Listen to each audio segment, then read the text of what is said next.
ನಿಮ್ಗೆ ಏನಾಗ್ಬೇಕು? ದೇವರಾಗ್ಬೇಕಯ್ಯ.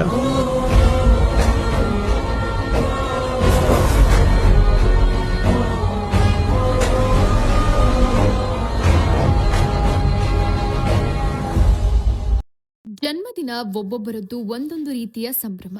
ಹಾಡು, ಆಡಂಬರ, ಗುಂಡು ತುಂಡಿನ ಸಂಭ್ರಮ ಕೆಲವರದ್ದು. ಆದ್ರೆ ಇನ್ನೂ ಕೆಲವರಿಗೆ ದಾನ ಧರ್ಮ, ಸಮಾಜ ಸೇವೆ ಮುಖ್ಯ ಗುರಿ. ಈ ಪೈಕಿ ಗುರುತಿಸಿಕೊಂಡವರು ಎಂಎಲ್ಡಿಸಿ ಮುನಿರಾಜು. ಸಮಾಜ ಸೇವೆಯೇ ಇವರ ಮೂಲ ಗುರಿ. ಇವರ ಕಾರ್ಯ ನೂರಾರು ಜನಕ್ಕೆ ಪ್ರೇರಣೆ. ಈ ಬಗ್ಗೆ ಒಂದು ಸ್ಟೋರಿ ಇದೆ, ಮಿಸ್ ಮಾಡದೆ ನೋಡಿ. ನೀವು ನೋಡ್ತಿದ್ದೀರಲ್ವಾ, ಅದೆಷ್ಟು ಜನ ಒಬ್ಬರ ಮೇಲೆ ಒಬ್ಬರು ಮುಗಿಬಿದ್ದು ಬರ್ತಿದ್ದಾರೆ ಅಂತ. ನಮ್ಮ ನಾಯಕನ ಜನ್ಮದಿನ ನಾನ್ ಶುಭಾಶಯ ಕೋರ್ಬೇಕು ಅಂತ ಬರೋವರ ಸಂಖ್ಯೆ ನದಿಯಂತೆ ಇದ್ರೆ, ಈ ಸಮಾಜ ಸೇವಕ ಮಾಡ್ತಾ ಇರೋ ಸೇವೆ ಸಾಗರದ ಅಲೆಯಂತೆ ಮತ್ತೊಂದ್ ಕಡೆ ಕಾಣ್ತಾ ಇದೆ.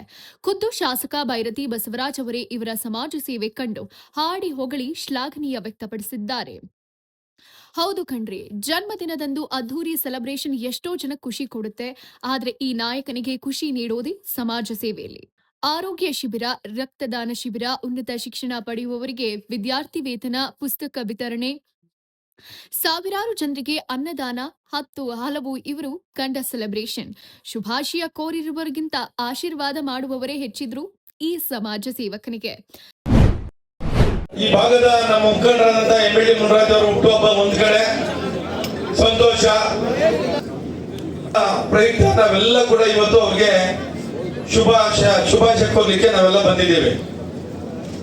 ಅವ್ರಿಗೆ ದೇವರು ಇನ್ನೂ 100 ವರ್ಷ ಆಯುಷ್ಯ, ಆರೋಗ್ಯ, ಐಶ್ವರ್ಯ ಎಲ್ಲವನ್ನು ಕಾಣಿಸ್ಲಿ ಅಂತೇಳಿ ನಾವು ನೀವೆಲ್ಲ ಕೂಡ ದೇವರಲ್ಲಿ ಪ್ರಾರ್ಥನೆ ಮಾಡೋಣ. ಅದೊಂದು ಕಡೆ ಹೋಗ್ತಾರೆ. ಅವ್ರಿಗೆ ಪುಸ್ತಕ ಫೀಸ್ ವಿತರಣೆ ಕಾರ್ಯಕ್ರಮವನ್ನು ಕೂಡ ನಾವು ಹಮ್ಮಿಕೊಂಡಿದ್ದೇವೆ.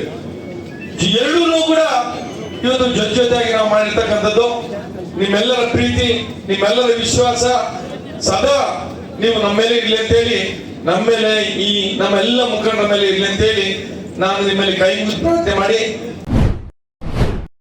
ಒಟ್ನಲ್ಲಿ ಏನೇ ಹೇಳಿ, ಬರ್ತ್ಡೇ ಸೆಲೆಬ್ರೇಷನ್ ಹೀಗೂ ಮಾಡಬಹುದು. ಗುಂಡು ತುಂಡು ಪಾರ್ಟಿ ಸೆಲೆಬ್ರೇಷನ್ ಇಲ್ಲದೆ ಪ್ಯೂರ್ ಪರಿಶುದ್ಧ ಸಮಾಜ ಸೇವೆ ಮೂಲಕ ಅಂತ ತೋರಿಸ್ಕೊಟ್ಟಿದ್ದಾರೆ ಸಮಾಜ ಸೇವಕ ಎಂಎಲ್ಡಿಸಿ ಮುನಿರಾಜು. ನೀವೇನ್ ಹೇಳ್ತೀರಾ? ಕಮೆಂಟ್ ಮಾಡಿ.